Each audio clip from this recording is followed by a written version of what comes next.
Please silence your cell phones and we'll get started in about 1 minute. Please have a seat.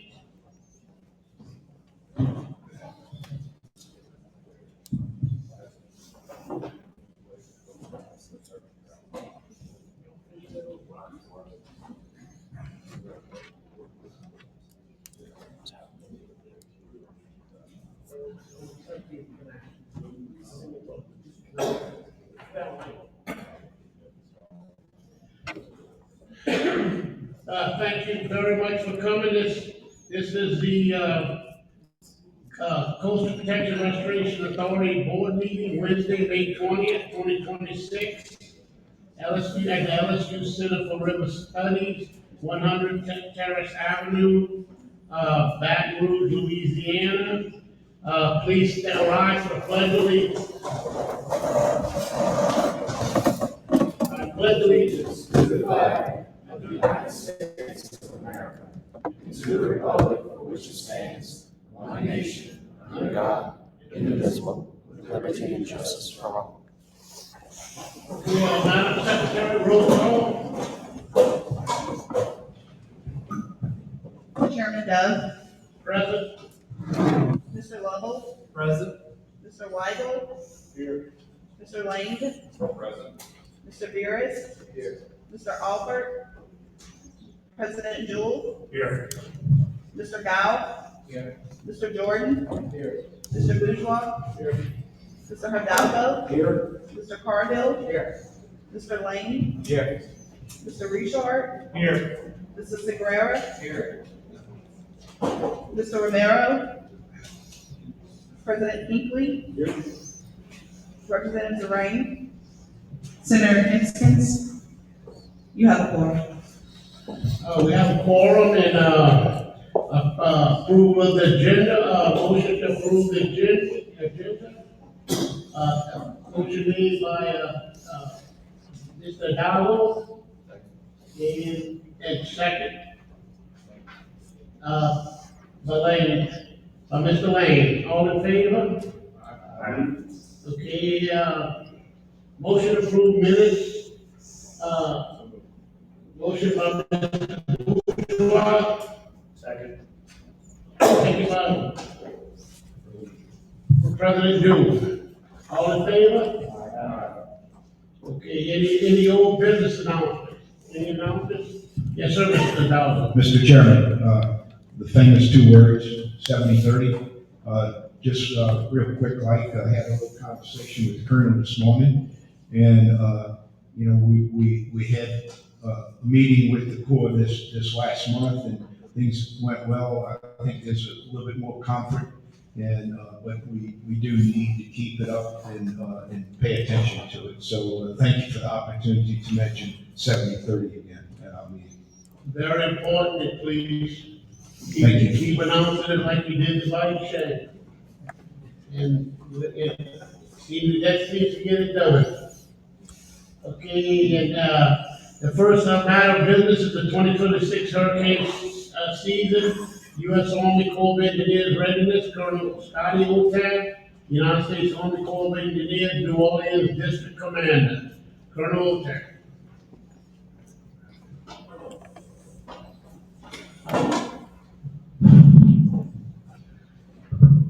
Chairman, board members, thank you for the opportunity to speak to you today.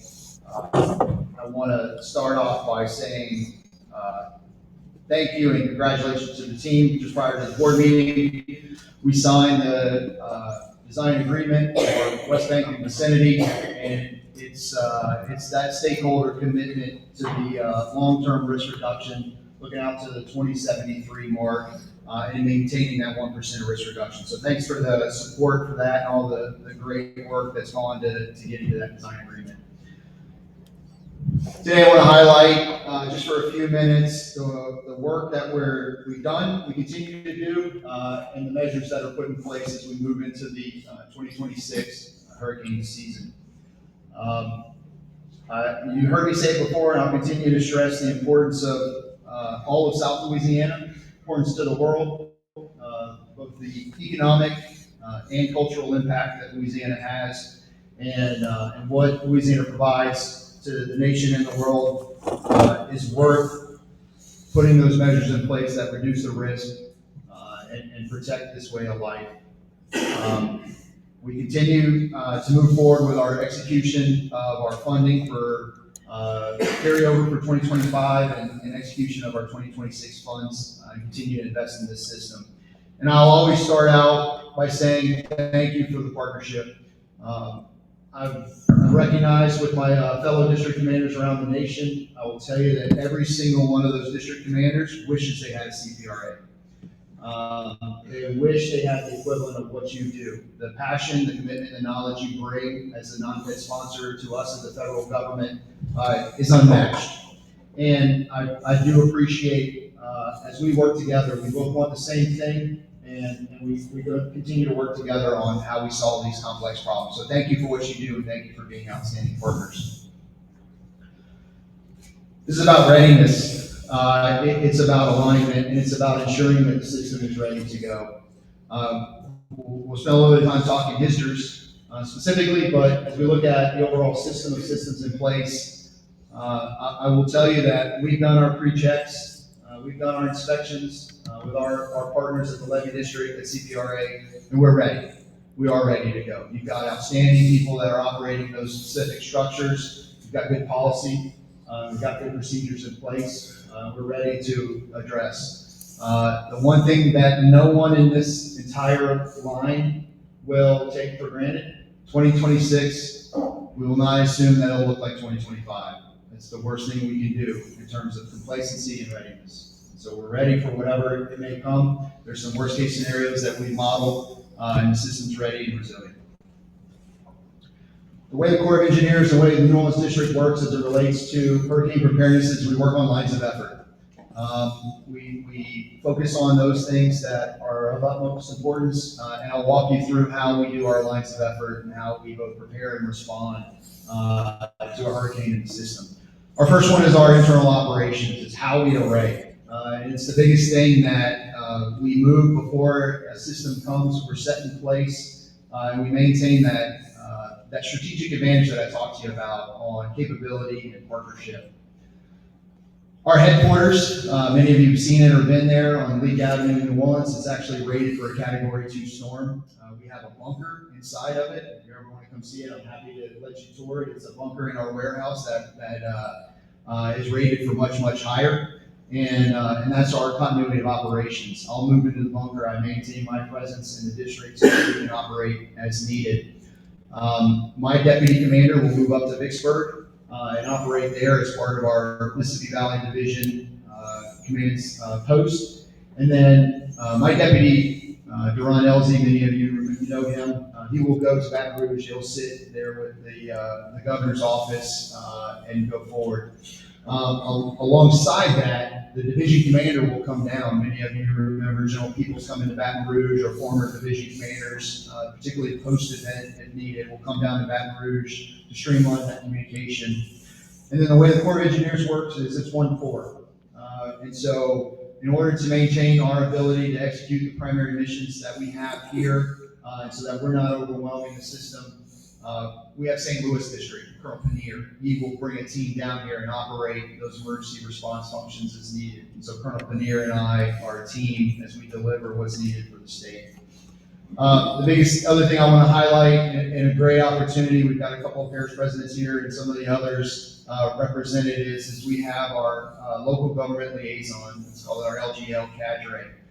Those are New Orleans District employees that we will put directly in your EOC. They will sit alongside your team. They are there alongside you, and they are your conduit to us. And so we exercise that with our levy districts, Slippery East and Slippery West. We have that at the state EOC. And then all the parishes represented there. Some of them have some that are assigned. I would ask that if you don't know who your one is, let me know. And I would love for you to get a chance to meet that person.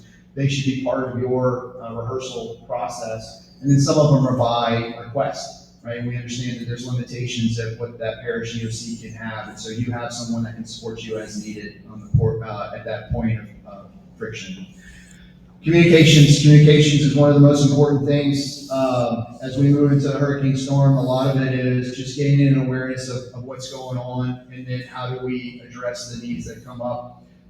We work very closely with the Unified Command Group at GOSEP in Baton Rouge. We make sure that we are dialed in on the governor's dashboard as it relates to the ESF functions. And then we streamline those. I did our tabletop yesterday, just internally to the district. And saw just the amount of engagements and meetings and things that are set up to streamline communications. And so our key components in our cadre in our district are ready to align and meet you exactly where you need to ensure that the leaders in this room have the communication they need coming out of that key event. Next line of effort is navigation and infrastructure. Post-storm, we have to understand what happened. We've got to get out there and see our structures and assess our damage. We have the damage assessment team that will immediately move out once we're able to and go forward. I will say pre-storm, we have decisions very closely aligned with CPRA on how we close these structures. And so as a system of systems, we make the decision on how, where, and when we close structures. We're very aware that some of these structures offer safe nav and safe harbor for those boats, and so we have to time that to allow those boats to move in there and make those decisions. And some of those take time, and some of those can close rather quickly. And so we coordinate all that with CPRA.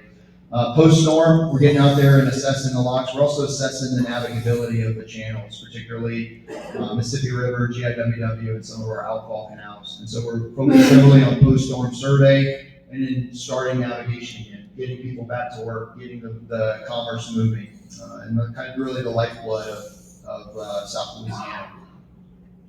Next line of effort is support to state. And so I mentioned this on the other one, and I'll kind of reemphasize it here, that local government liaison team. You can see that cadre in the bottom corner there. And we'll work with you as it relates to that. And then any of the recommendations the need that comes out of the state. And so we've worked with you previously on PLA 499, some of the temporary pumps that are needed, some of the temporary capabilities. And so the Corps has a wide array of capability, and that conduit is either through us or St. Louis District to access the capability of the Corps. Another chance to highlight that, as I said, every state wishes they had a CPRA, every state wishes they had a GOSEP. GOSEP has proven to be an outstanding partner as we worked with them over this last year and multiple years. But as GOSEP has taken on more of the responsibility, they're rising to the challenge. And so as there's some discussion about how and when and where FEMA integrates, I would offer the confidence to this board that GOSEP has been an outstanding partner with us as we look at emergency response and how we integrate across the state. Last bit is last line of effort is emergency permitting. The ability to move fast and post-emergency response is important. We start that dialogue with the local parishes immediately. That local government liaison will help us understand what you need through that assessment. And that request will go up very quickly to General Peoples for signature. And so she has that signature authority on emergency permitting. But the idea is to move to the point of need and move as quickly as we can so that you can respond to getting that parish or area cleaned up as quickly as possible. I'm going to take the next couple of slides just to very briefly go over some of the hurricane risk reduction projects that we have and give you an update on those. And several of these I know we've talked about previously.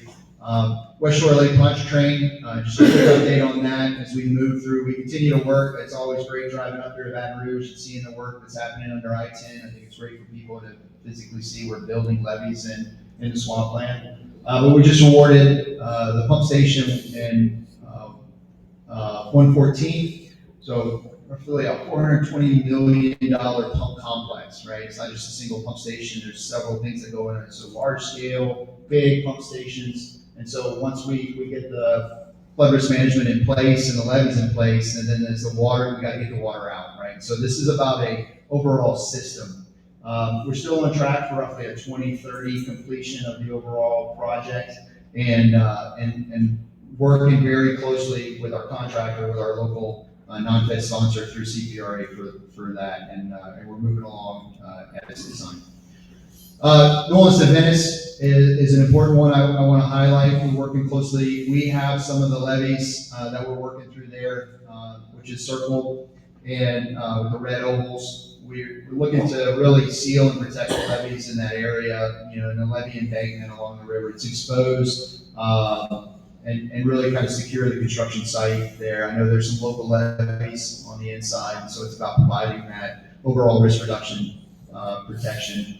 We have the pumps 1-4 completed. The pumps are fully operational at 100% capacity along this system. And then I'll tell you the rest of the New Orleans to Venice, we're working closely. Memphis is the USACE district that's working on this, working very closely with them to ensure that we progress that design up to the maturity is needed and start moving that into construction. And we'll work closely with Plaquemines Parish CPRA to make sure that we do that in accordance with their understanding and knowledge. We're getting to the Gulf. Continue to work this alongside the state. We have the funds for REACH F that we received in 2026. We are prepared to move to a contract on that. However, we want to give the opportunity for our 1043 Bravo to get approved with both the headquarters and ASA staff. If we can get 1043 Bravo approved, we're ready to pivot so that we can support CPRA where it's needed at. And so I think the takeaway is that the contract will be awarded this year. We would like to see the opportunity for us to deliver the infrastructure faster, meaning together we can do more if we delineate. And so if the state can move forward with 1043B and then we can focus in other areas, overall it's about giving infrastructure faster to the state. And that's what the takeaway we want to highlight. Last one is one that I know is important to Mayor Carbondale and many others. Recognize the implementation and the construction of the breakwaters along Grand Isle. We have identified the bid notifications that come in on this contract. We had some protests to those. We expect resolution from the small business tomorrow. And so once we get resolution, we'll move with a notice to proceed on this project and really move out. And I'll tell you at the commander level what's my intent and purpose with this project. And so I want to see rock and water as fast as possible. At the end state, I want project completion to be no later than 1 June 2027. Grand Isle needs this critical protection in place before 27 hurricane season. And so we're moving out to as fast as we can. I want to maximize the weather we have. I want to maximize construction capability so that we can get these critical breakwaters in place. This is my last slide, or second to last slide, and it's teamwork, right? And I don't underscore that. I want to highlight everyone that it takes to get this done. Particularly want to highlight one of the differences. You see a lot more Army patches on there for our hurricane risk reduction, hurricane preparedness. And so it becomes an all-of-Army approach. There's a lot of capability inside of Louisiana that you may not know about on the U.S. Army, U.S. military side that was ready to bring capability and resources to bear if Louisiana asks for it, right? And we recognize that as great partners, we want to be where you need and what you need us to support you with.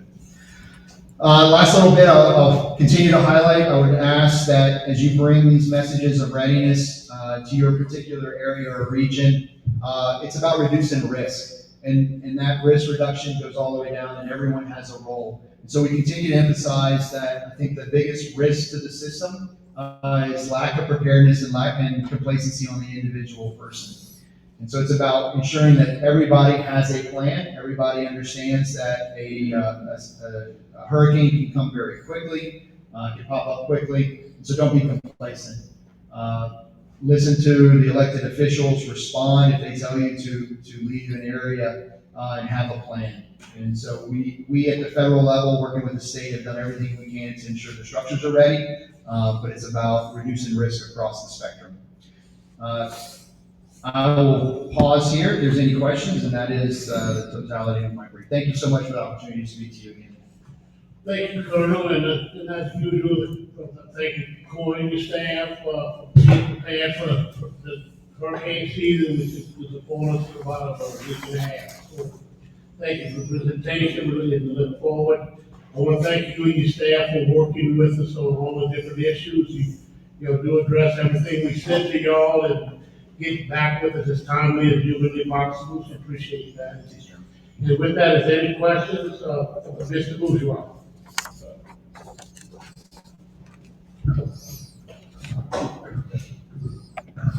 So, yeah, thank you, Colonel. One of the things, you pointed at, I think one of the maps you had up there to show where everybody is sent to the individual parishes for support and what have you. And, looking at that map, I would say that pretty much every parish has had their bad days, and a few of us have had our very worst days on this thing. But one of the things that I wanted to point out, that I think when those people that come and are assigned to the parish, I just point out, that's not their day job, right? I seem to have to apologize to Chris Dunn practically every time I see him for all of the interface that he and I went through for Hurricane Ida, where he caught me, very tired and typically not in a very good mood. But he helped with logistics and a whole bunch of other things. And I just wanted to point out that that is a thing that your staff does that is above and beyond their day job. It may be their job, but it's above and beyond their day job. And I just wanted that to be recognized. And thank you for all of the work you've done with us and continue to do with us. Thank you, Mr. Bourgeois. And I'll say that, the people that are on our LGL staff are volunteers. They ask, they understand the importance. They raise their hand and ask to be a member of the LGL. We try to synchronize them, that if they have prior knowledge of the parish, if they have, we try to pick the right person to go there. And it's not what we hired them to do, but in that moment, that's their day job, right? And they are committed to supporting. I think one of the things that our employees really do value about working for the Corps of Engineers is they can participate and be a part of that solution. And so when you're having your worst day of your life, I think our employees do gain a sense of pride and commitment to know that they can be there at least to try and solve problems alongside you. Yes, sir. Colonel David Richard here from Southwest. We have had experience over time with hurricanes when we need lock operations to take care of the people that have been flooded. One of the things that happened after Rita was that we're locking boats in and out of Calcasieu Lock, and we needed Calcasieu Locks wide open for water movement and captivity and legal involvement and freshwater involvement. Those lock operations, because of the Corps' operations, are terribly important in Southwest Louisiana. Appreciate your attention to that. And also, I might add, your district, as you can see in the west, is not included in Salina River. And Salina Bend has had, seems to be some kind of a rogue operation in regard to water releases that's on Hurricane Harvey. That flooded huge portions of Louisiana and Texas, and I would hope that you all would coordinate with Galveston District and with the Salina River Authority about this. Appreciate your help with that. Yes, sir. Thanks, Mr. Richard. I appreciate that. And I will offer that, Colonel Dave with the Galveston District is a close friend of mine. We work closely, and I share that concern that, in any military operation, your scenes are your most vulnerable, as it relates to communication and operations. And so we're working very closely to develop a task force along with GIWW. I think that will help as you look at, you have Galveston, New Orleans, and elements in Mobile, 3 districts, 3 different divisions. And Louisiana doesn't look at it that way, and GIWW doesn't look at it that way, and hurricanes definitely don't look at it that way. So just to kind of emphasize your point, we owe you better communication and synchronization. And I think we're working to get how we can do that in a way that's coordinated, and you're a part of it. We invite you to be a part of it. So we'll continue to stress that. I'll bring that to them. I'll see them here shortly, and we'll talk about that. Yes, sir. Thank you, Mr. Chairman. I'd like to echo what Mr. Richard said and maybe go just one quick step further, but thank your staff for braving some challenging conditions and past storm events to get out to the locks and open them up. A lot of the folks that work on my property and my David's property, and even Mr. CPRA's property, owe them a debt of gratitude for what they did in getting the water off of their property, so that they can salvage a lot more than they would have had you had just a regular overflow that really didn't care that much. But your staff countless times, and hopefully we've been able to dodge storms in recent times. Eventually they'll be coming back our way, sadly.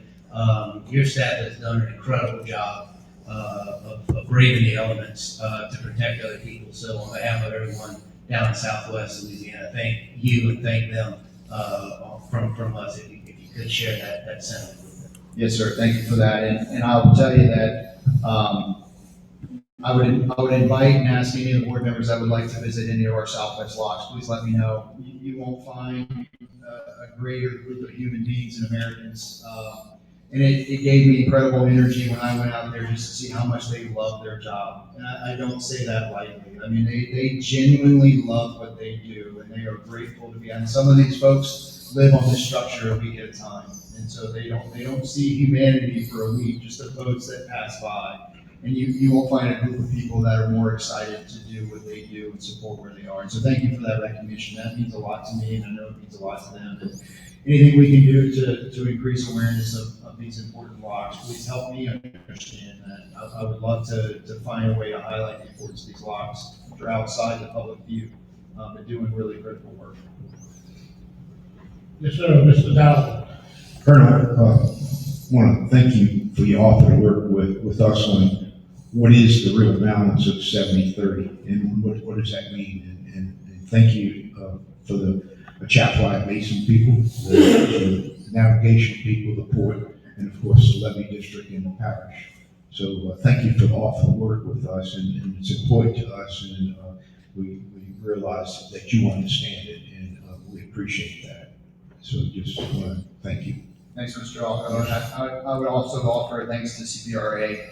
And as we look at the importance of the Atchafalaya to the system, and cannot be discounted that when river management cannot be devoid of the Atchafalaya Basin, it has to start with the basin.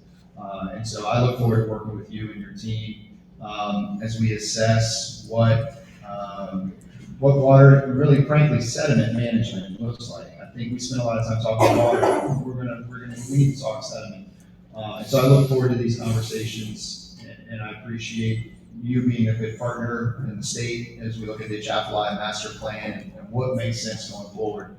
I would also ask the board, excited to have Director Hare as part of the 1927, 1928 commemoration, anniversary and commemoration event of the Flood and Flood Control Act. I think there's an opportunity to really raise the voice and echo how much the Atchafalaya has borne the brunt of 41 other states' water and sediment. And I think it's a chance to elevate that to a new level. Thank you, Mr. Dowd. Any other questions? Question, comment. Yes, sir, Mr. Lane. So Jerry Lane with the Louisiana DEQ. So post-hurricane, y'all do a great effort of clearing that for waterways and kind of getting all as hard as ships out of the way like that. Is there a coordination effort with Coast Guard for pollution threats? Like if y'all see something that's maybe not a navigational issue, but it's got, it's a barge, it's got gas, oil, whatever the case may be. Is that more on the Coast Guard side, or do y'all run that back to GOSEP? How do y'all usually handle that? GOSEP, I don't have an exact answer for you. I would say that if I notice an issue with that, it would be water quality up through the state and GOSEP. Okay. And so GOSEP would probably handle that a lot more alongside EPA as our federal partner. Absolutely. The water quality comes into an issue as it relates to permitting that we synchronize very closely with you at the state and EPA. Some of our emergency permitting will look at balance of that in terms of what we have to do to clear that out and get navigation rolling, and also be good stewards of water quality and environment. So GOSEP typically is a very close coordination on that side, and we are working alongside you as a stakeholder. Because you are usually like first and foremost. Coast Guard comes in a little bit behind y'all at the same time. So yeah, it's a great effort to try to get all the boats, barges, ships, everything that's kind of where they should not be. Yeah. and some of these past still are hurricanes, so. That top left corner, Yeah. that top left picture is a dry dock, right? Absolutely. In the middle of the jet. Absolutely, and you are very quick about getting it out of the way, so. Right. Thank No, you for that. Yeah, absolutely. Coast Guard's an absolutely outstanding partner looking for safe nav. I think they want to ensure that it's just, as we turn this back on, that safe navigation is happening and that we're doing it in as quickly as we can, but in a smart, responsible way to keep navigation going. Absolutely. Any other questions? Ms. Jordan, Colonel, could you put it back on the, Plaquemines, map? This one? No, the one that's showing the left distance. Yeah, that upper left, red, what exactly y'all have to do in that area, Colonel? So right there where the red dots are is we're building levee. NOV is, I'm gonna get the risk reduction percentage wrong here. So we're looking at a 50-year level of risk reductions of 2%, I think is where we are. And so we have some levee build that is going up to that. And then the total NOV project is looking to get it all along there. Parish has some local levees, kind of on the backstop. And so we continue to work on our design on getting the levees to grade and water management inside of that system, just to make sure it's synchronized. I know that local levees had some blowouts as water continues to rise, and so it's just about managing it to the 2%. I don't want to speak for President. I struggle to call our local levees. I would call them much more of the potato ridge, because years ago that was farmland. And basically the levees that potato ridges that they built was for tile. So, but throughout time, they tried to use it as storm protection. But what these projects, what we're doing now is true storm protection. We're still having to maintain those through our agreement with the Corps, and we have to maintain those smaller levees on the back side or on the front side of those levees. But it's not a bad thing. It's becoming a redundancy. So, I mean, it's still going to knock down some surge, and by the time it gets to the new levees that we're building, it's even better protection. But thank you, I just wanted to make sure everyone was aware of that particular area. Okay, any other questions? Seeing none, again, Colonel, thank you. I know we talk quite often, and thank you all for staying on top of everything and really moving, trying to expediting, you know, all the different, projects that we're throwing a lot of projects at you right now, so thank you very much, Colonel, you stay. Next is an overview of the 2026 hurricane season prediction. Jake Ryan, Louisiana State climatologist.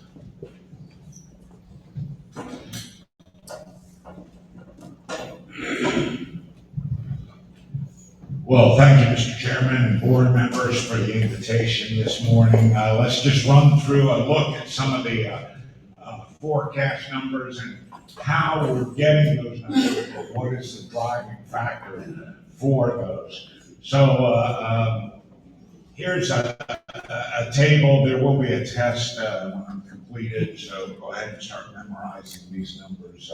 The real issue here is right now, the average amongst the forecast numbers for this group of forecasting teams, if you get down to the second to the bottom line there, you see the 2026 median of 12.5 and 2 named storms compared to the long-term normals, 14.7 and 3.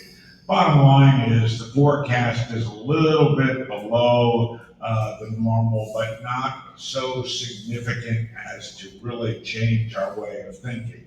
But more importantly, and all of you are aware of this, those numbers, as I get older and older, mean less and less to me. The real question is, what's the threat to Louisiana? So we'll talk a little bit about that as we get there. This isn't the animated version, but so the preseason forecast is calling for a strong to very strong, and you're probably hearing in the media likes to use the term super El Nino. Why do they like super? Well, it just sounds cool, that's all. So we're calling it a super El Nino, likely for the peak of the season between August, September, early October. And that's associated with increased vertical wind shear over the Atlantic basin. Vertical wind shear means speeds in the mid and upper levels of the atmosphere increasing. And what that effectively does is it takes a developing tropical system and tilts it. Well, a tilted tropical system is like a tilted chimney. It's not very efficient. And in fact, that tilt at some point can even rip the storm apart. So the idea here is that because of El Nino, we could see fewer storms getting organized, fewer storms achieving higher degrees of strength, Saffir-Simpson intensity, and ultimately knocking down those storm numbers a little bit. Maybe more important is point number 2, where we have a reduction in the threat of major hurricanes making landfall in the United States. That is great news in terms of El Nino. Point number 3, this is kind of a mixed signal now in terms of what some of those forecasting groups have looked at. Sea surface temperatures, SSTs, are a bit above normal in the western Atlantic basin and around the Gulf of Mexico, but they're a bit below normal in the eastern Atlantic, particularly the eastern subtropical and tropical Atlantic. So the question there is, as those tropical waves move off of Africa into the basin, what is the likelihood that they're going to intensify? We're getting mixed signals here because if those storms hold together and make it into the western Atlantic, they may in fact begin to intensify, whereas conditions, at least currently forecasted for the eastern Atlantic, may reduce the opportunity for those storms to get better organized farther to the east. That's some good news for us. The less time they have to be organized, in general, the less opportunity, the lower the opportunity for them to become major storms.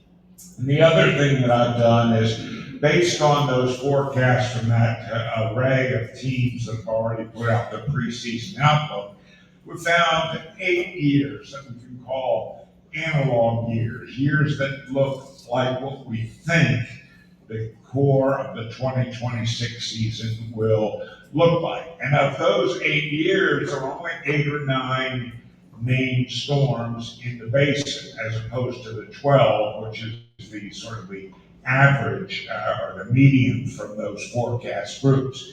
And maybe more importantly, only 1 or 2 of those 8 or 9 got into the Gulf.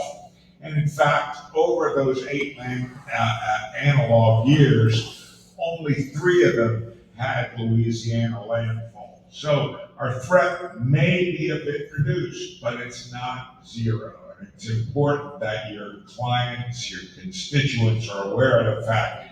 And this is what makes me unsettled. First of all, we had a quiet year this past season. We have short-term memory in our public audience. And so they've forgotten already what just happened, 3, 5, 7 years ago.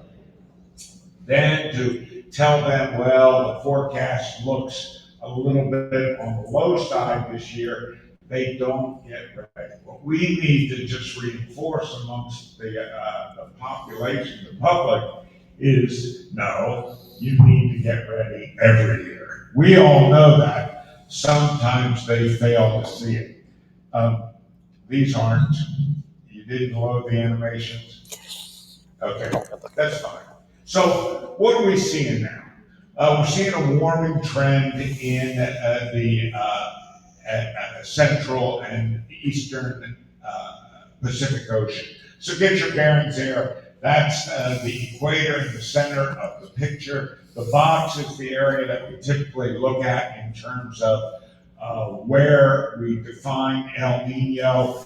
And get your bearings on the far right is the coast of South America. MX above it in the upper right is Mexico, there's Central America, and you see Australia in the bottom left. So we're really in the heart of the Pacific Ocean there. And inside that box zone, that's what we look at in terms of water temperatures relative to normal for the Pacific Ocean. So this depiction is showing you water temperatures as of May 13th. Relative to normal for this time of year in the Pacific Ocean. Anywhere you see those shades of yellow to orange to red, that's where water temperatures are above normal at this time of year. So you see that we're beginning to get some warming in the central Pacific already. That's the tip off for El Nino. And so we're under an El Nino watch. Technically, according to the National Weather Service's Climate Prediction Center, we're still in La Nada. Keep in mind, ENSO, El Nino Southern Oscillation, has three phases. El Nino, that's where the waters in the Pacific and near the equator are warmer than normal. La Nina is the flip side. Waters in the central equatorial Pacific are cooler than normal. And then a bit tongue-in-cheek, but it's used scientifically now, La Nada, the nothing, where the water temperatures are near normal. Well, the water temperatures at the surface are warming now in the central Pacific. So we're moving towards El Nino. What I'm not showing you here is how warm the waters are subsurface. There are places in the central Pacific near the equator where water temperatures are 10, 12, 14 degrees Fahrenheit, 6 to 7 degrees centigrade above normal. So that warmth is actually coming to the surface. And that deep warmth is why many of the forecasters are calling for a extra strong or super El Nino this season, because we're expecting that deep warmth to make it to the surface as we get into August and September. So we will have an El Nino, and the fact that that El Nino will be present will serve as a reducer in some of the activity in terms of tropical storms in the Atlantic. Here's another depiction. Each of these lines represents a computer model. And over time along the baseline, the x-axis there, you'll notice that many of those models are reaching up into that deeper red zone. Well, if you look on the left-hand side, the y-axis there, anything 2 and above represents that extra strong or super El Nino. So you can see a number of those models are indeed taking us to that super strong or extra strong, that super El Nino phase. Not all of them, but virtually every model is taking us into El Nino. So we do know that El Nino is coming. In fact, the CPC, the Climate Prediction Center, says El Nino could be here as early as the first week of June, which would reduce activity for all of the season. But the key, of course, is August, September, and there we're looking at it to be a strong to very strong El Nino. Some good news for us as we go into hurricane season. By the way, not necessarily good news for us in the winter months if it hangs around, because while El Nino reduces tropical activity in the Atlantic, it also increases Louisiana's flood threat in the winter and early spring. Rainfall goes up during the winter and spring with El Nino. So just a timeline. What I want you to focus on here is the top, where I've shaded it red. There you see where the most recent, since the 1950, the most recent occurrences of extra strong El Ninos have occurred. And you can see extra strong El Ninos are relatively rare. So what we're looking at rolling into this season is not a very common occurrence, but it does happen on average about once every 10 to 15 years.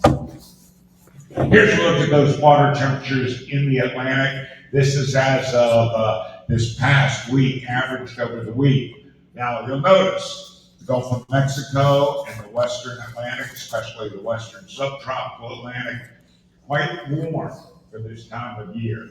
Typically, if it's warm at this time of year, it stays warm through the season. The main development region, though, the box you see there, that's where water temperatures for the time being are on the cool side. But I want you to understand that even if they're cooler than normal in that zone of the main development region, by the time we get into the heart of the season, even cooler than normal water temperatures are still more than warm enough to support tropical activity. So don't be looking at that and thinking, okay, there's another sign for reduced activity. Water temperatures in that MDR, the main development region, are clearly, certainly going to get into the 80s by August and September. So they'll be warm enough to support any tropical wave that comes off the African continent. And one of the other things we look at is this West African monsoon. Right now, the thinking is that the West African monsoon, which gets activated as we roll deeper into the hurricane season, that can either enhance or reduce the intensity of tropical waves as they're coming off of Africa. Right now, the thinking is, particularly during the first half of the tropical season, that the West African monsoon may encourage intensification of tropical waves coming off of Africa. So any wave that does roll off of the continent there could indeed be ready to take advantage of those warm waters in the Atlantic as we get into August and September. But our real concern, especially during the first half of the hurricane season, will be storms that develop in our own backyard or in the Caribbean or the Western Atlantic. We're not really worried about storms off the Eastern Atlantic in the first couple of months of the season. It's June, July, it's that Western Atlantic and Gulf of Mexico, our homegrown activity, that becomes a bigger issue for us there. I just throw this in to give you a sense of what's been going on historically for Louisiana. So these are landfalls for the Bayou State since 1900. And the thing that jumps out at you instantly is the enhanced activity we've been dealing with since the new millennium, basically since the turn of the century. Prior to 2000, Louisiana averaged 7 named storms every decade as having an impact on Louisiana. That number alone is higher than most people think about. But look at what's been going on over the last 25 years. We're averaging a storm a season, better than one per year over the last 20 to 25 years. And more importantly, look at the frequency of multiple impacts that you are all more than aware of, particularly those of you in the coastal parishes. And the one thing I also like to remind people is these storms don't necessarily have to have a direct impact in your parish.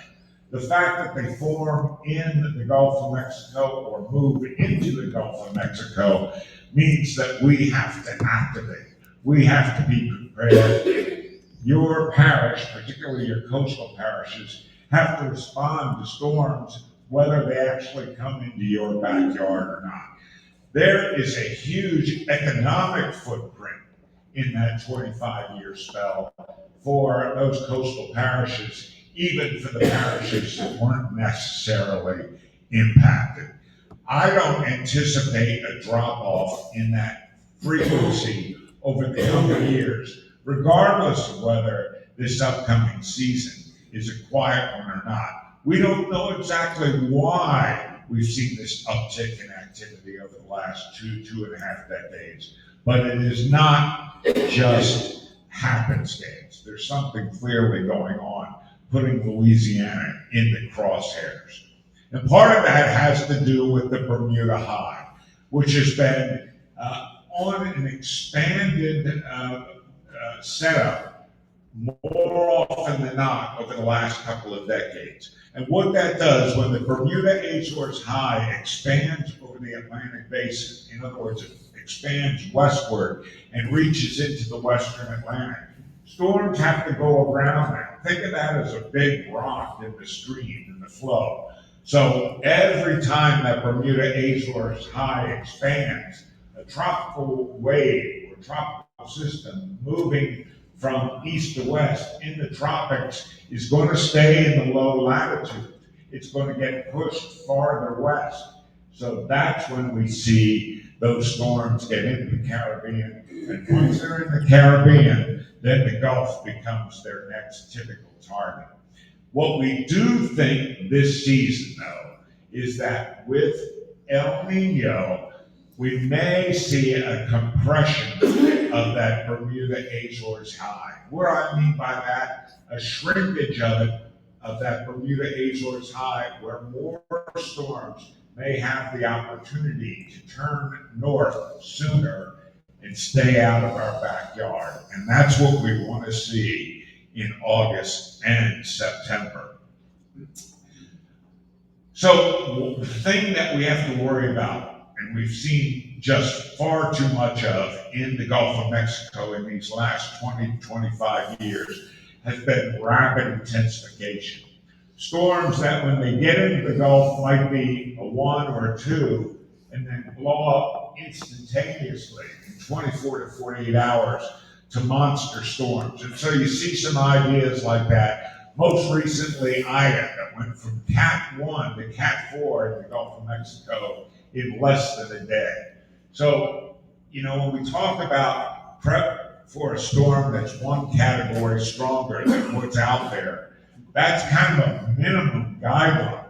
What we've seen with this rapid intensification is storms dropping 1, 2, even 3 categories in 1 to 2 days as they move over that extra warm water of the Gulf.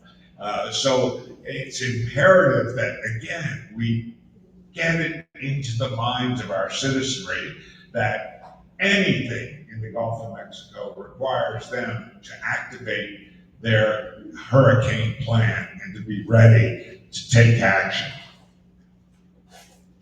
And with that, I'll be glad to answer any questions. The key here is activity may be a little bit lower than normal. The hope is that activity for Louisiana, which is why we're here, may be a relatively quiet year. The fact is, we really don't have a good forecast yet for what Louisiana may experience. And so there's absolutely no reason for anyone to be thinking that because the forecast calls for a reduction in activity, we can breathe a sigh of relief. Thank you. Thank you, Mr. Grimes. Any questions from the members? Yes, Mr. Bourgeois. Thanks, Jen. Good presentation as always. One of the things that I was going to just suggest that these members, Jay, since he's been back to the GOSEP, has a mailing list of weekly updates and whenever needed an update, right? And so we get these National Weather Service things. Most of us probably on those, and that's good. But yours brings additional attention, different viewpoints. You still refer to them obviously as the experts on things, but that and you drop monitoring reports, the climatological aspects of things are very, very important. And I would just encourage members to get on your mailing list and maybe you can explain how they do that. Well, thank you very much. Yes, as I've moved it back out of TV into the state climate role, which some of you may or may not be aware, I was a state climatologist from 91 to 03, and then crossed over to the dark side for television. But I've come back into the light, and I'm now back as a state climatologist. The change was that the governor decided he wanted me embedded in GOSEP. So my previous role was 100% LSU. I'm back now serving 100% in GOSEP, but I'm also managing the state climate office, which has been retained on the LSU campus. So I have this wonderful role of having 18 bosses, but the opportunity to work in both arenas. So in addition to things like monitoring Louisiana weather, particularly disruptive weather, I've been tasked by the governor in LSU to help coordinate drought monitoring. So we're doing a much better job with maintaining a weekly thumbprint, if you will, on drought in Louisiana. And as you pointed out, we put out occasional summaries on active weather. In fact, I did one just before I came out to the meeting today, talking about the fact that the next 5 days are going to be on the wet side, which normally might not be a good thing, but given that 3/4 of the state is suffering from drought, this could be the best week we've had of 2026 coming, where we could see 3-4 inches of rain spread over the next 5 to 7 days, which will really may not end the drought, but it'll take a bite out of the drought. The other thing that we're doing that wasn't done before is we put out a weekly and monthly overview of Louisiana weather and climate. So any of you that would like to be added to our automatic mailing list, please reach out to me. I've got some cards. I'll be glad to hand them to you. You can reach out to me by mail or by cell, and I'll be glad to add those of you who aren't already on the recipient list to it. Thank you for bringing that up.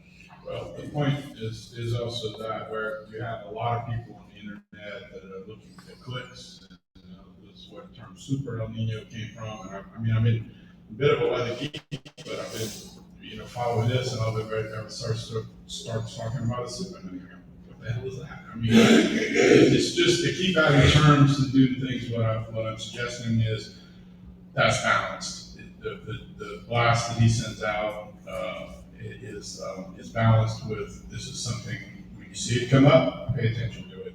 And I can't agree more with what you were saying about our citizens. From time to time, you go these long periods over a very small geographic area where they didn't get a big storm. Right. And our citizens get super complacent. I was very disappointed about all the people who didn't leave when Hurricane Ida. But the contrary to that is that, like you said, went from Category 1 to Category 4 in 18 hours. So people do have these limitations. So it's the potential that it could ramp up that much faster. It makes you have to prepare even further instead of an excuse for why you didn't get out. So, anyway, that's it. And my nervousness there is that the Gulf is warm. And so, although during El Niños, wind shear tends to be fairly active over the Gulf of Mexico throughout most of the season. But here's the difference between climate and weather. When I tell you that we're anticipating an El Nino with enhanced wind shear, that's a climatological seasonal pattern that does have ebb and flows. And the question is, during the ebb time, which may only be a few days, is there a tropical wave in the neighborhood? So there's still that potential for a storm to be intense. And the best example, and most of you are aware of this, best example of an El Nino year that still got us, Andrew, where just the right time, at the right moment, the wind shear relaxed, and in comes a Category 3. So it doesn't mean we won't get a major storm. It just means the potential for it is reduced. Thank you all again.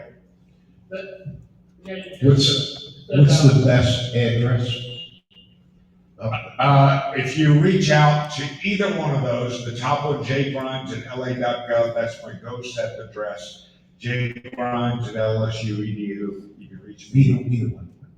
See again? Either one. Either one, or just grab my cell there and you send me a text or give me a call. Thank you all so much. If you do reach out, please include your email address, by the way. Thank you very much, Mr. Grimes, very informative, and the same, please get all the members on this contact information, so we'll get it to the members, to make sure we have all the contact information.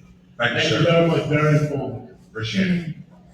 Okay, next is the CPRA implementation update and 2026 hurricane prep update, Mr. Michael Hare and Brad Hall with CPRA. Executive Director, Michael Hare.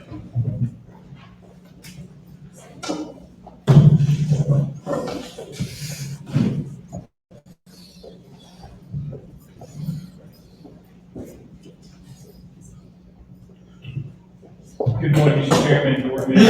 I've got a quick implementation update, but much with the team here, we'll talk about hurricane preparedness, and so Brad will pick up the majority of our presentation. As we move forward, just very quickly, kind of our scoreboard here, 33 projects in construction, 73 in E&D, 3 in planning. Just a couple of things to note, East Turtle Bay Marsh Creation is moving beyond the 30% design meetings were held later this month, and we expect that project to continue forward.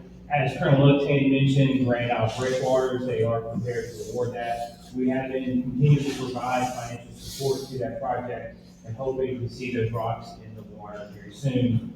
And then Raccoon Island restoration is moving along pretty well from 60 to 95% design, and we expect those efforts to continue through this summer. As we look through projects that are being currently advertised, I want to make sure the board is aware of things that are coming out from our office. The westbound Headland repair job, it has been advertised, we expect bid opening in early June. This is being refuge marsh creation, this is a pipeline inspection job, beginning bid opening early June. And then northwest Little Lake marsh creation, this is going to create about 600 acres in an area that was badly damaged by Hurricane Ida, bid opening there in the middle of the month. So looking forward to all three of those getting done probably before our next board meeting.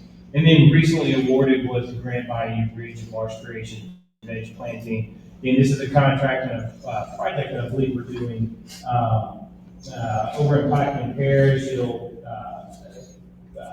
cover about 5,000 trees and about 7,200 grass plugs that are being placed. This is being done by Ecological Restoration Services.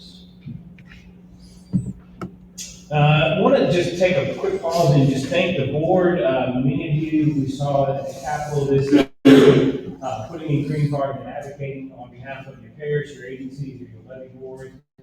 We successfully made it through all 4 of our committees and across both the House and Senate floor with unanimous support at every level. Green card and support from NGOs, to local governments, to the business community, and the like. And so I just really appreciate y'all showing up and continue to advocate on our behalf. Special thank you to Senator Bob Hinson, who obviously couldn't be here today because of his commitments in the Senate. He carried the bill forward in the Senate, and obviously Commissioner or Representative Ryan Boriak for carrying that resolution in the House floor. So again, a lot of momentum there, and our staff is preparing really to hit the ground running come July 1st with a lot of new projects that are receiving funding and making sure that we're getting in touch with the local contractors and the local partners, and we want to not wait till July 1st to get started, but make sure we are hitting the ground running as we get into the new fiscal year. So just again, a deep sense of gratitude on behalf of our entire staff, to the governor's office, to this board, and everyone who's involved in getting us the level of support that we pass.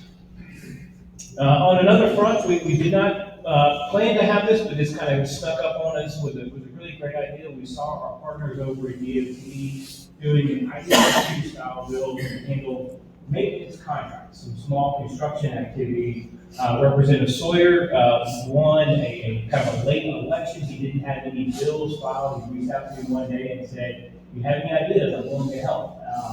And about 24 hours before that, we had some great meetings with a few people, looked at the bill that DOT was doing and figured we could adopt that for ourselves.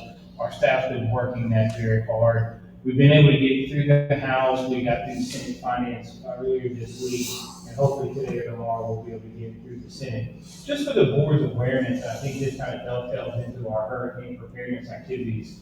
We're doing about 30 small maintenance contracts a year. In many cases, the actual work being done has a shorter duration than the entire bid process that we have to go through. So what we anticipate here is to run sort of a clause-based procurement bid process where we'll be able to get a lot of contractors qualified for us to then be able to issue task orders to them to go out to do small repair jobs. And again, something that might be an emergency for us might not be a state or federally declared emergency. But as we think about hurricane season, if we're out there doing an inspection and we see something that needs to be repaired, we need to do it quickly. Again, everything will still be done on a bid price by those qualified vendors that we have in our system. So at the end of the day, it still will be low bid award going out there. We think this is going to drive a lot of efficiencies in our operations. For any kind of major construction project, we're still going to continue to put those out to bid to the public. This is really to help maintain a lot of our current operations and maintenance activities and to support smaller tasks. So very hopeful that we'll get this done. And again, appreciate the governor's office working with us on this language, and very hopeful we'll really get this across the finish line before the end of the session. Just a quick recap. I think many of you were able to join us, but we had really a celebration at Breton Sound earlier this month, where we really recognized kind of CPRA's continued investment in the Breton Sound. Again, you see the Colonel there with a lot of our local partners. The icons you see across the bottom. This is really a reminder to the public of the work we're doing at CPRA, the work the Corps is doing, the work we're doing through CPRA, and all of those federal agencies. In total, we've got 2 completed projects, 3 currently in construction, 8 in engineering and design. Once completed, all of these projects will total more than 1,400 acres and nearly 4 miles of terraces. I think it's just really, really important in light of recent articles about the state of our coast and what our community should be preparing for. We have so far since 2005, with our partners, completed over 30 projects in St. Bernard Parish, 40 projects in Plaquemine Parish, totaling nearly $18 billion worth of investment across those 2 parishes. And some of those projects obviously extend outside of those boundaries. I just want to reiterate that this agency was designed and organized to really help bring regional level solutions, be that central point of contact with our federal agencies, and to deliver for the public the protection and restoration they deserve so we can maintain a working coast. And I think the celebration we had earlier this month, I certainly want to maybe pause and recognize board member Mr. John Lane. Thank you for your organization of that, and Mr. President Hinckley. And just maybe I'll stop and ask if you have any comments on that event or what have you.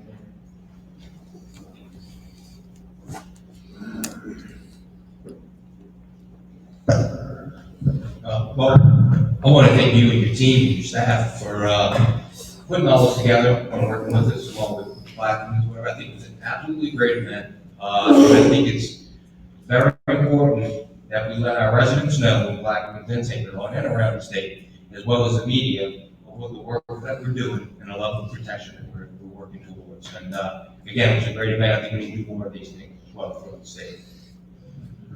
I just want to say that day was eye-opening for me because it truly brought to light just the value of the collaboration that Plaquemines has with St. Bernard Parish. Because although we were standing in St. Bernard, but you see the rocks in the back, that's Plaquemines Parish right there.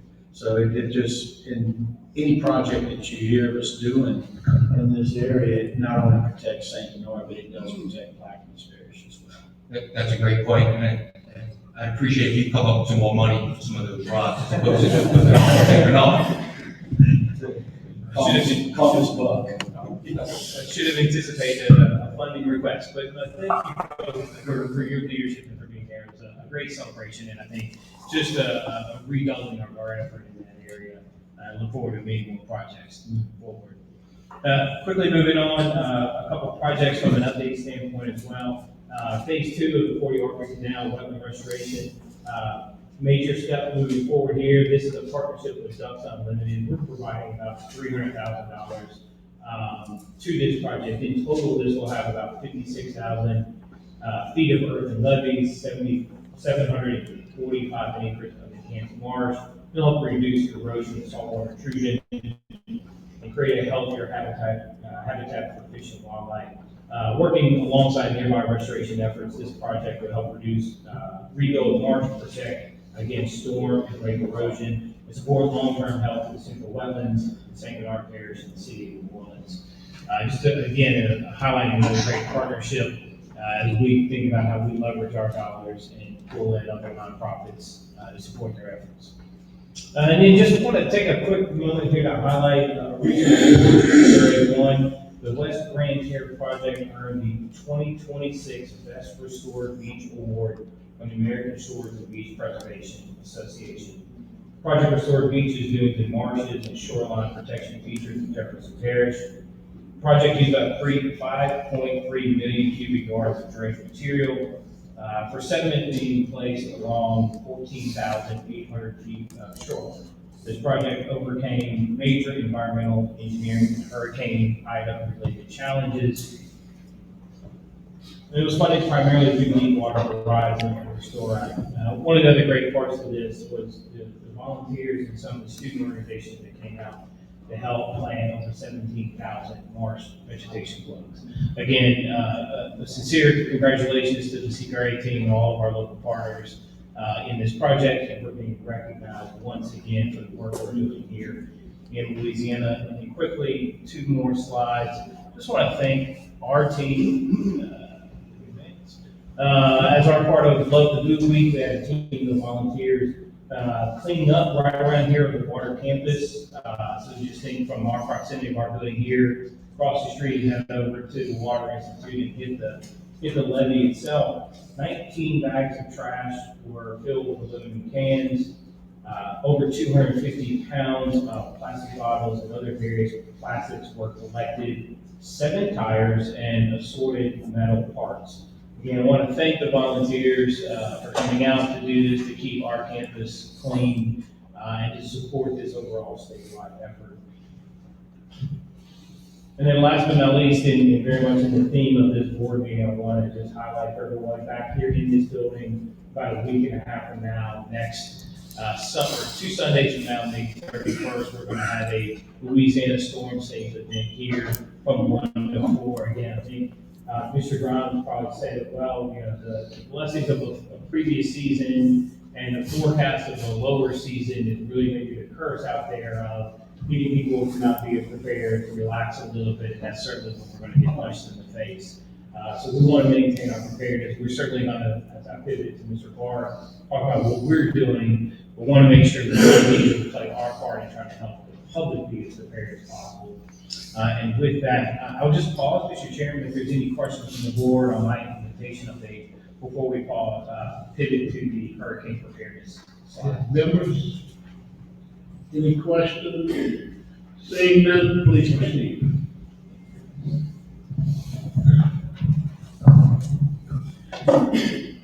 All right, good morning, Chairman and board members. I appreciate you having me here today. My name is Brad Barth. I'm the Operations Chief at CPRA. We'll go ahead and run through a little bit about what we do on the operations side during tropical cyclone activity season, obviously from June-ish until through November timeframe. Really, that's our main focus is overall preparation, working with the levee districts, the Corps of Engineers, and so forth. But there are a couple other things that we will occasionally get involved with some high water events or some other disasters that we've seen on our coast previously. So pre-event, we had the luxury of meeting with the ice storm team last week with the Dutch and the folks in the Netherlands, and we really concentrated focusing on really there's 2 seasons for us in the levee business in coastal Louisiana. It's maintenance and construction season, and then storm season. And so some of the things that we're doing, we'll obviously keep an updated emergency operations plan. But one of the key things we do is make sure we have all of our points of contacts and coordinate with all the local levee districts of who's changed out in terms of personnel, so that way people can be in touch with people during the storm events when we need to coordinate more resources. We also look at what type of equipment, what type of inventory, how many sandbags do you have. That way we have those details and information. If somebody, say, from one district has a shortage or a need for something, we can make sure they get in touch with another district so the levee districts can help themselves in terms of getting those resources on short order before they come to the state with such a request. Other items that we do will house our LIM system, which is our gate system on our website. It will show all the gate positions, open or closed, across coastal Louisiana. I think we're up to 701, up from 699 last year at the same presentation. I think it'll expand a little bit more by the time we're done updating it. But we also have a gauge data system as well for our local levy districts in terms of basically just compiling these things amongst multiple sources of information. So on the preparedness side, this is just a quick picture of us out at the Slippery West at the WCC just last week for the annual exercise. So all these gates on the coastal side are getting annually exercised at a minimum prior to storm season. So this was the event out at Western Closure last week. Attending that, you can see the team there, the inspectors. We've got a new inspector on our staff in the middle, Mr. Michael Parrott. So thank you for attending that with us last week. And really, the key for us is the tropical cyclone activity. We want to make sure levy districts are in a good position. Everything works. Mentioned by one fellow levy district member that it's got to work when it needs to work. You don't get a second chance during the storm. So verifying that all those gates and closure structures are working in the proper order. And then our other key items, obviously, the LIMS, HGMS, and we're going to talk a little bit about AdCert guidance system.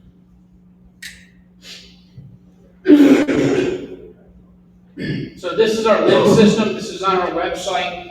This is maintained by a group effort by CPRA and the local levy districts. So local levy districts will actually have the ability to come into our system and signal when their gate is open or when their gate is closed, that type of stuff. In certain circumstances where we may have some communications issues, we certainly can help them get in there and operate that toggle system ourselves.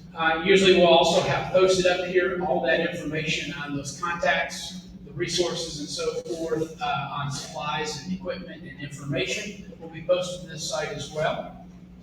And then when we look at the system too, it's also a database. So if we need to mine any information by levy segment or system or gate type or anything like that, we can go ahead and mine that data right out of this database to present information on an as-needed basis.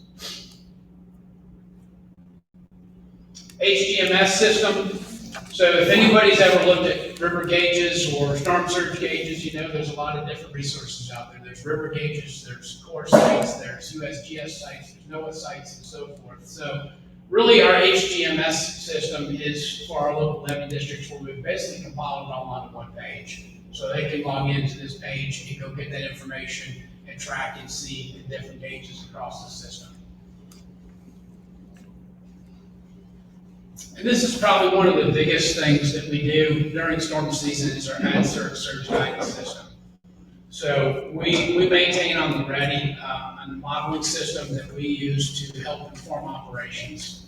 So as we come into hurricane system, we'll activate our system. We'll start running it twice a day on meteorological conditions. And then as we see a storm approaching, it gets into the Gulf that is of concern to us, then we'll go into a mode where we're going to go ahead and run scenarios every advisory. So 4 times a day, we'll do this around the clock, 24/7. And then basically what we'll do is we'll produce a hydrograph of what that storm surge looks like at key locations across the coast. So areas that are important for folks to operate close the gate, whether it's the surge barrier to Western Closure or further out west in H&C. And you can see here on this example, this is from permanent canal pump closure and pumps. It's a little bit hard to see because the trigger is right on the line where the TV screens are at, but the trigger is right at elevation 4. So I'm not sure which storm this is the example of. Oh, it's Isaac. So here in this case, you see that the consensus track is in the green. And then here we've run a couple of scenarios where we really had some uncertainty in what that cone and what that storm was doing. And we can run it, so we shift that storm to the left or shift that storm to the right. And we're running deterministic modeling. So we see what we put in is what we get. And we can look at scenarios to help decision making. I really can't stress the significance of doing this from what we saw in Francine. So Francine, very, very quick turnaround storm. Maybe not as quick as Ida, but quick enough, and every advisor that we God, that storm kept on shifting to the east. And so with this, we didn't meet our trigger for surge barrier or western closure, but we were pretty close in all our predictions and efforts. And we made a call with consulting with the Corps of Engineers, slip east, slip west, to go ahead and close those final nav barriers. And after we did that, and the preparation of the RNA, and then closing the gate structures, that storm still shifted another 60 miles to the east. So this really allows some great decision-making tools for levee districts in terms of having a good view those 2 to 3, 4 days out of what they should be doing or what they should be considering operating their gate systems. One update this year that we're in the process of putting together and working with Terrebonne Levee and Conservation District is adding some more stations out to the west.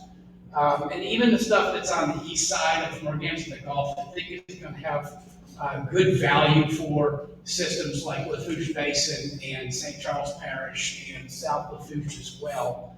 It's going to give us more data points and more points there to validate and calibrate our model against the real life, what we see on the ground from the gauges. And then obviously a gauge out to the west there at Falview Canal as well. So I expect those gauges in that process in the SGS will probably be about mid-season when they come online. We've been working with TCLE and our TLCD and Angela Hidalgo on that. And so that's going to be a great addition this year for our ASGS system.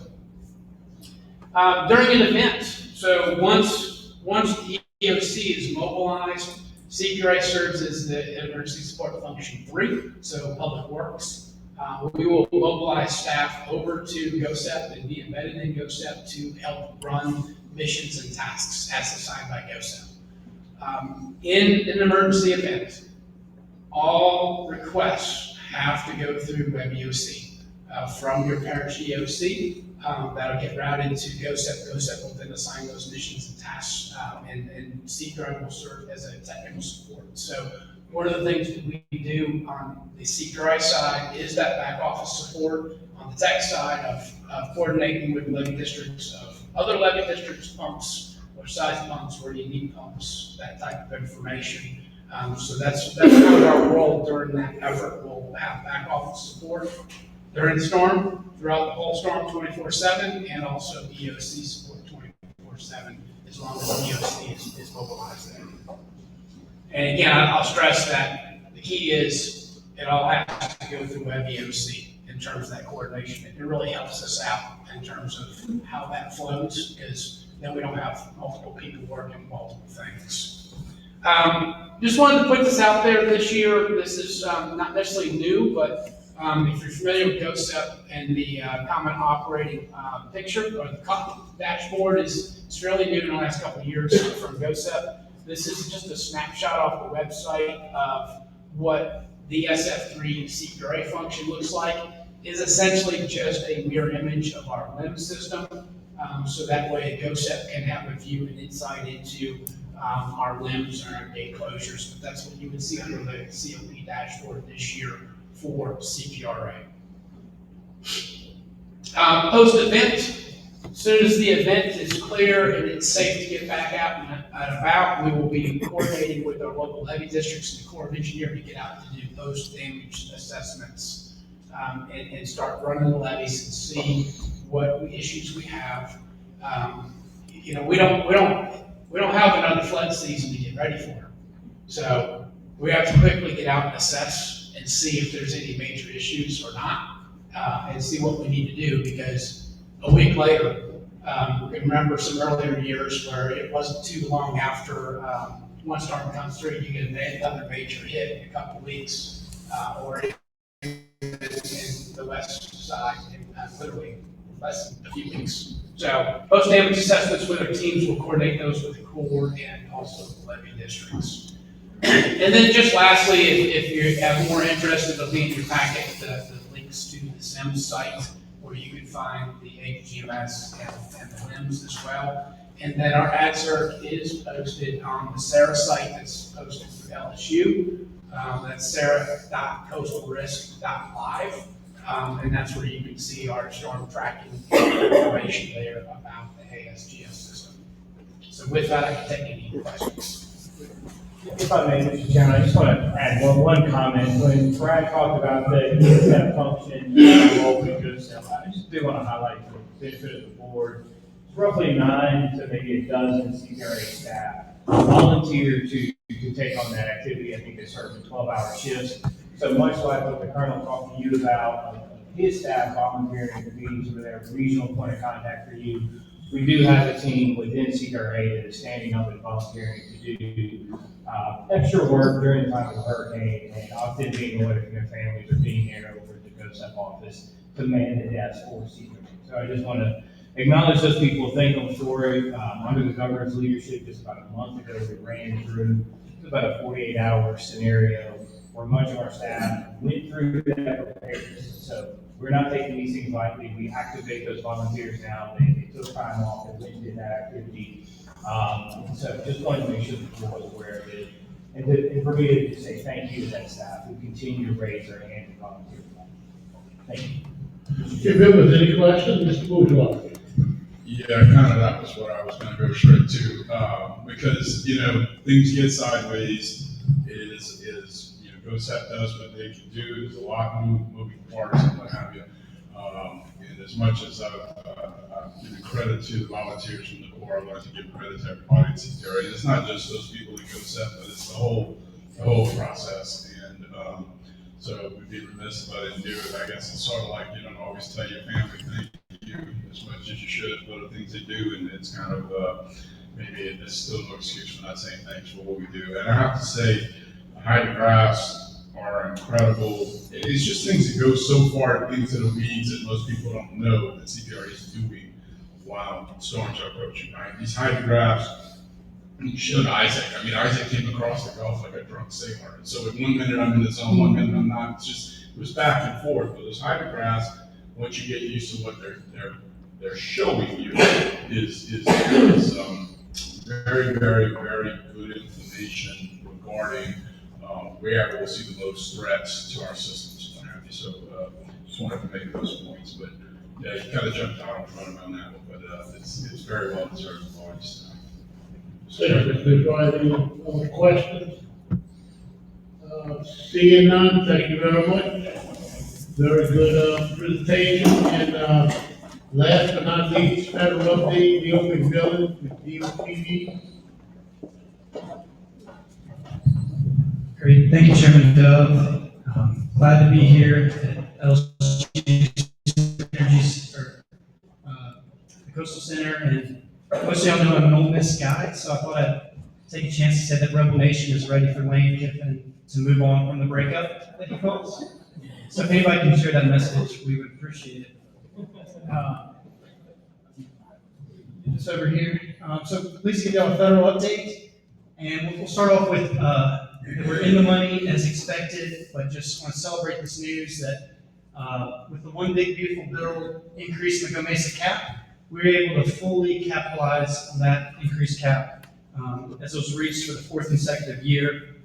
And what that meant for Louisiana as a whole is we received $203 million in GOMESA, which was a 30% raise. That's about $47.5 million for our state, including what the parishes get. And as you'll see, that was reflected in the annual plan that budgeted $160 million, which is much higher than usual. So we're glad to see that, and we expect to see that in the next 9 years. And so what was our technical share for CPRA was about $163 million. And as you'll know, 20% of GOMESA funds go to the coastal parishes, and you'll see that every parish had over $1 million as they received a proportional 30% increase, about $10 million more. And so hopefully that helps them pay down their bond payments quicker and do more projects. And LSU did some great analysis, and it shows that there's still money left on the table thanks to this cap. If we could get that removed, it'd be about $100 million to $175 million more for the next 25 years that we could receive. So there's still more to do, but as you'll see, the cap raise, we should be able to fully capitalize as expected. So that's great news. I wanted to introduce this legislation that was reintroduced with a new group of support, the Offshore Parity Act. This is led by Rep. Mike Gazelle of Mississippi, but has Congressman Higgins and Congressman Carter on board. And this extends the state waters jurisdiction to 9 nautical miles or 3 marine leagues. And this is something that Louisiana has wanted for a very long time. As you'll see kind of on the right-hand side, there's been several Supreme Court cases that define our current boundary. And Texas and Florida have this expanded jurisdiction, and they're actively using it, and they get more revenue. And so this is a proposal, and it's going to be marked up next week through the House committee, so that'll be the furthest this effort's gotten along in a very long time. And so what's that mean for CPRA and some of the board representative agencies on the board? The delegation of management of oil and gas and other energy activities, so think maybe carbon capture and sequestration, for example, or offshore wind if that came back around. The states would have to take over the federal responsibility. And the bill would give a 5-year timeline for you to prove to the Department of Interior that Louisiana could take this on. And so on the revenue side, the existing leases, you wouldn't take over those leases and get the full revenue. They would still stay with the federal government. So if there was any GOMESA eligible ones or non-GOMESA eligible, the funding would still go, the royalties, for example, would still go to the Treasury. But revenue from new leases would go to would be state funds. So they would not be GOMESA, they would not be going to the Treasury. The state would be set to run the leases and operate that and receive the revenue. And then some folks are aware of the 8G revenue that's in the 3 nautical miles. We use that for education. Those should not be affected unless there was an adverse ruling against the state, and that could be a payment source. So if this went forward and there was a lot more activity, there would be more state funds that are produced from our coast in those 3 to 9 nautical mile area. So we'll see if it gets momentum. It's a big priority of Governor Landry's administration. Another bill I mentioned last time was the Coastal Trust Fund Act. This is trying to set up a trust fund like the Harbor Maintenance Trust Fund for coastal projects. And Louisiana would really benefit from this because pretty much every CPRA project that's with the Army Corps could have a trust fund that can help budget for it, which would be really helpful because, as we'll talk about later, we have 0 coastal projects in the president's budget. So having a trust fund could really force that support. But one of the controversial parts of this bill when it was introduced was to take $1 billion and seed the trust fund from offshore revenue. And some folks thought that might be unfair for a national program to access the Gulf, which has been done before. But they modified the request. They just want the trust fund to be set up through the WRDA this year.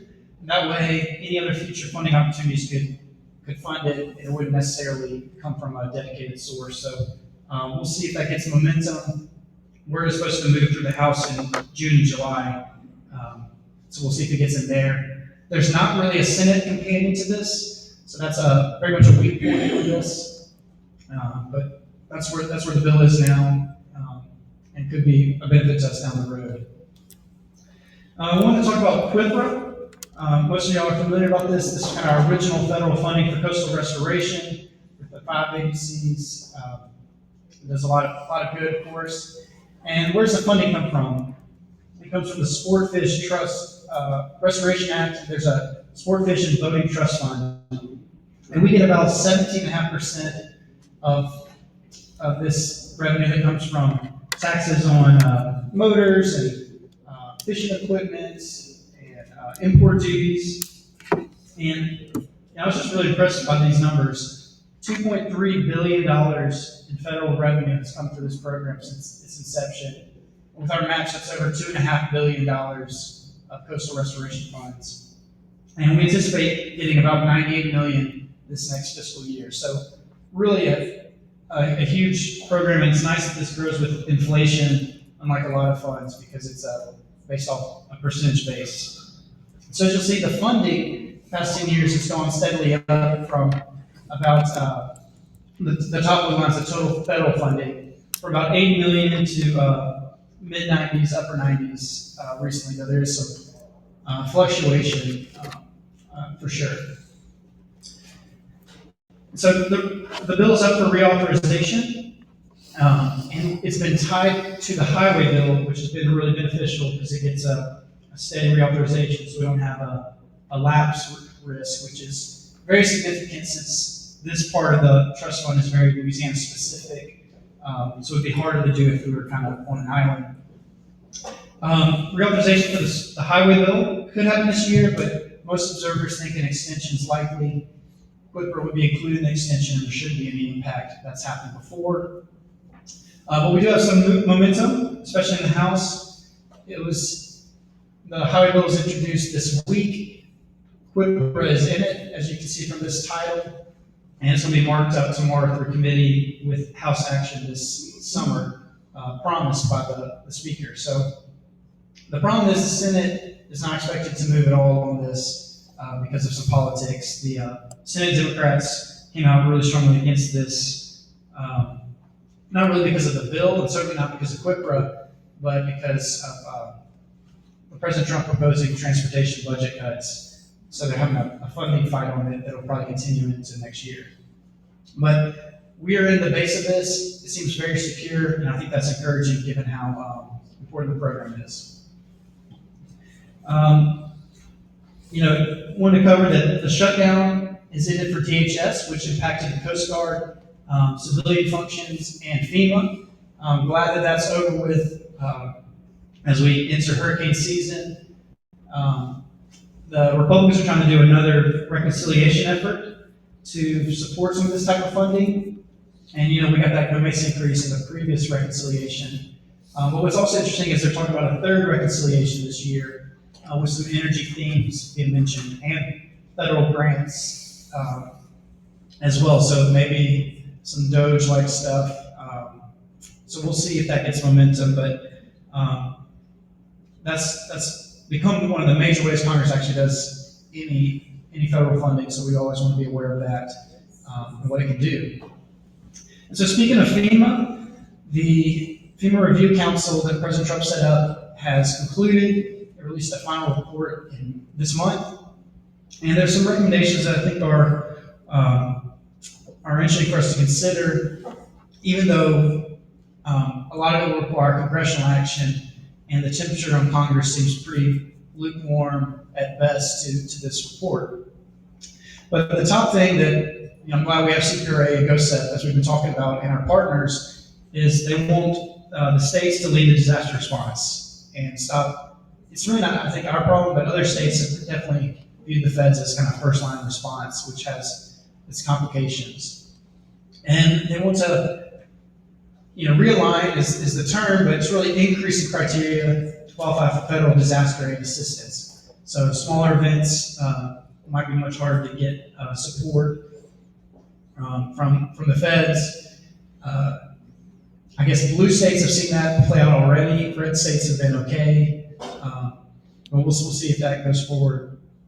And then another thing, they're trying to do more single direct payments both to states and block grants and to affected people. So maybe that'll be maybe less money overall, but much quicker money, which I think would help a lot. And then probably concerningly, given what I've heard from the board over the years, is it's really embracing NFIP changes, and not in the way that we want it, per se. They want to continue risk rating 2.0. They want to increase that. They want to shift folks off NFIP into private markets, allowing for, with higher premiums based off risk rating 2.0. And just probably not the trajectory that a lot of the state wants to see on that. And then there's some personnel updates that are interesting, especially because Kim Hamilton was very much against funding beach renourishment through FEMA, which was something we use from time to time, including this year for West Bell Headland and other type projects. So we'll have to monitor if that comes through. And then on the funding side, Today, House Appropriations is moving the energy and water bill. That is a core funding bill. The House is proposing about a 50% increase to the budget, and we have 2 coastal projects in there. Morganza to the Gulf got $162 million thanks to Leader Scalise. St. Tammany Flood Risk Management got $3.25 million in the bill for their to advance their PED process. So those are the only 2 coastal projects in the House version. So we definitely need the Senate to pick up some other ones. But good to see that move along. The House wants to do all appropriations by the summer. You may have noticed that Congressman Higgins didn't support the Morganza earmark like he did the year before, and that's because he's really trying to work on principled reform to the Army Corps. And so he's been highly involved in this, working with the White House, Office of Management and Budget, and Assistant Secretary of Army for Civil Works, Tell directly. He developed a white paper and really cited unspent Corps funding as a problem that the Corps wasn't deploying money to actual projects as fast as he wanted to. And he cited Morganza to the Gulf and Southwest Coastal, our coastal projects he cited as really indicative of the problem. And while he was really pleased to see the Secretary Tell's Building Infrastructure Not Paperwork initiative, which took a lot of the ideas in his white paper, he doesn't think it was far enough in project delivery in particular. So he's not going to add more money to the Corps through earmarks at this time, but he really wants to empower non-federal sponsors and use construction of the previous appropriated funds. And so there's some of his ideas, and you'll see that CPRA is involved. And a lot of those ideas as we tried to be a very active non-federal sponsor. And he's also supported what's called the Direct Salary Initiative, which I'll get into this next slide. And the conversation's ongoing. Just this past week, or last week, he talked to the secretary, so it's his staff wanted y'all to know that this is an ongoing dialogue, and he's not taking his hands off the wheel. He's just trying to draw attention and push as hard as he can. And so on the Direct Salary Transparency Initiative, this is in that Building Infrastructure Not Paperwork effort. And to me, it's really interesting to see what percentage of a project goes to the district versus what goes to the actual project. And the head of the Corps, Mr. Tell, he's not changing up what goes to the district. He's really just reiterating what the districts normally ask for. But this has been kind of hidden information from project sponsors, and so he wants the conversation to start. And so we can see what that means for our coastal projects, looking at the most recent work plan. And you'll see here we got the total funding allocation for the projects, what went to district salary expenses, and what percentage went to the district, as well as what went to other project funding, which is either building the project, paying for modeling, those types of things. And you'll see at the bottom, the studies, they're really naturally highly based off districts. A lot of manpower there. There's some investigations. Well, the construction, in general, I thought these percentages were pretty decent. We look across them. You see Morganza Gulf had a 15% district budget. West Bank and Vicinity's operation and maintenance had a very high one at 40%. And Southwest Coastal was about 20%. And the Point Celeste pump stations that are related to CPRA, about 22%. So, I guess that's good to have the transparency, and maybe it can drive different conversations, but we'll see how kind of Congress responds to that. Right now, they've not endorsed breaking it out by that way, but they're still funding projects based off the Corps' budget, so I guess they implicitly are. And then lastly, wanted to share kind of where the earmark requests for this next fiscal year are. As I said, we have 0 coastal projects in the president's budget, so we're really relying on earmarks to move our projects along. You'll see there's a variety of support for this. Morganza has a very big request. Upper Barataria is looking for $57 million. That's Senator Kennedy supported. What's new this year is we're asking, CPRA is seeking money for West Shore Lake Pontchartrain. That was supported by the senators to make sure we complete that project. And then you see a lot of ones we're just moving along, either the next year to study or kind of the next segment of construction. So that's the total request has grown. That's about, I guess the maximum would be $395 million if we could get all that. Last year we got about 220 million. So we'll see if our supporters can deliver the full picture. But we're definitely relying on that to move it along to the next level. So with that, we'd be happy to answer any questions. Yes, Brother George. No question, because you've answered everybody's question in that report. I just want a comment. Fantastic presentation. You always do a great job, as does the rest of the CPRA staff. But just want to commend you on a lot of great information in the report. Hey, right back at you. Appreciate it.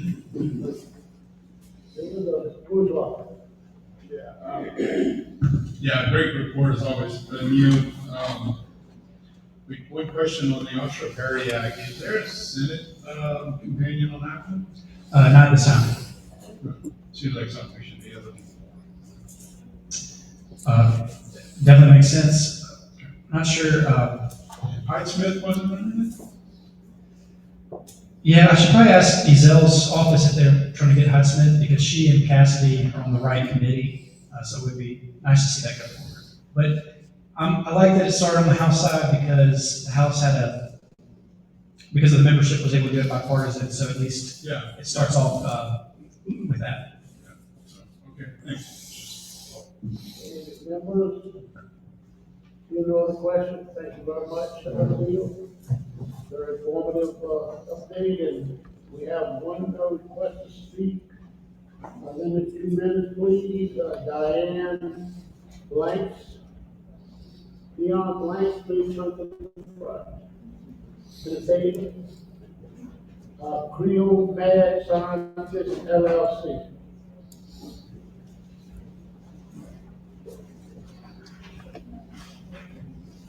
Yes.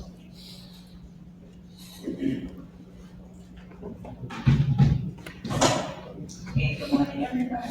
Take your name, please. Yes, this is Dion Planks. Being in this room is like a full circle moment for me. I am a native to New Orleans, Louisiana, uptown Mississippi. I was 12 years old when Hurricane Katrina happened. And I was in the 7th grade, and I attended Thurgood Marshall Middle School. My very last class just so happened to be Earth Science. And that's when I learned about the condition of our wetlands, the city of New Orleans sinking, the fishbowl, just the whole situation. And living through and experiencing what happened with Hurricane Katrina at such a young age, seeing the government abandon us, quite frankly, it did something to me. And I knew then at that age, I had to go and get the best education so that I could come back and save my wetlands. In my research of trying to figure out where I wanted to go to school, I decided and landed on Tuskegee University, which is a historically black college located in Alabama, just 30 minutes away from Auburn University. There, I studied environmental science, and I stayed for my master's degree as well, and also studied environmental science with a concentration in remote sensing. I have my thesis, because credentials matter. And this thesis also came in first place at the Association of Research Directors Incorporation Conference in Atlanta, Georgia. So I have done research to prove that I know how to assess change in vegetation before it's health. And I'm also very active because agriculture and all of this is important to me. I'm also a member of Gamma Sigma Delta. So upon completing my studies at Tuskegee, I went on to start my career at NASA as a remote sensing analyst. I know how to utilize NASA satellite data and imagery to pretty much do with all of this fantastic work that all of these scientists have done. I do want to say thank you all so much for all the, data and the updates on what's going on as we prepare for hurricane season. Completing NASA, my time at NASA, I went on, took an oath to protect and defend this country at the Department of Defense as a geospatial analyst. I have the highest security clearance that any civilian can have.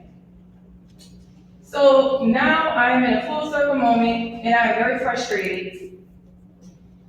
I do not appreciate our governor canceling this Barataria Wetland Restoration Project, which would have been the highest, most expensive project for an eco restoration project at all ever in the United States. This was a specific number. This was a $3 billion project. This project was paid by the BP oil from the BP oil spill settlement. And already $618 million had already been spent on this project when the governor decided to cancel it for whatever reason. Still lost on me because our fishermen, I have to send my condolences to Brad out as well. I feel like they have been struggling for many, many years, just every single hurricane back to back. And I'm gonna take a moment to read from my phone because I want to make sure I have the facts correct. I want to have the correct exact numbers. The Louisiana seafood industry generates $2.5 billion. That accounts for 70% of all Gulf seafood. Outside of Orleans Parish, because the state, for some reason, I still have to investigate as to why all of Orleans Parish money is being split among the state. Outside of that, the seafood industry makes the bulk of our revenue for how we live here. And according to the governor, he canceled the Barataria project to protect the seafood industry. Does not make sense to me. So because it doesn't make sense to me, and because at the end of the day, I'm still a scientist, although I have not touched any kind of forest vegetation or anything like this in a while. I am taking my thesis currently as we speak, and I am revamping this. I am taking all of the knowledge that I have learned over these last 10 years in my career, and I'm going to update my thesis, and I'm going to republish it. And for all of the scientists that are in here that are dedicated to saving our wetlands, I am more than happy to join your team. I do not want any conversation. I am a geospatial political strategist, so my funding, my pay is somewhere else. I just need data, I just need software, and I don't have a PhD, so I do need PhD golden people. That is all I have. I am very upset to be 21 years away. We are just away from Hurricane Katrina, and the wetlands are still in this condition. We have no protection. We are extremely vulnerable. We cannot handle another Hurricane Katrina. We cannot handle another Hurricane Ida. We cannot have a Rita, a Francine, my mama was in Hurricane Betsy.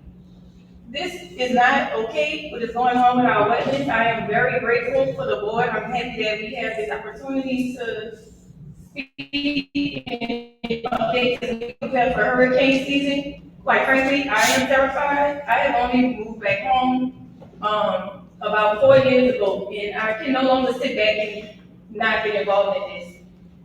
I just wanted to raise my awareness, raise an awareness on this. If not for the livelihood of the citizens of New Orleans, because that article they pushed out was very alarmist. We know that y'all are not gonna let New Orleans completely sink again. Y'all, all of the money to the state is coming from Orleans Parish. So I thought it was a very irresponsible, whoever put that article out, that was very irresponsible of them. But we do have to do something, because if not for the citizens, I think we all love crawfish, we all love oysters, we all love shrimp.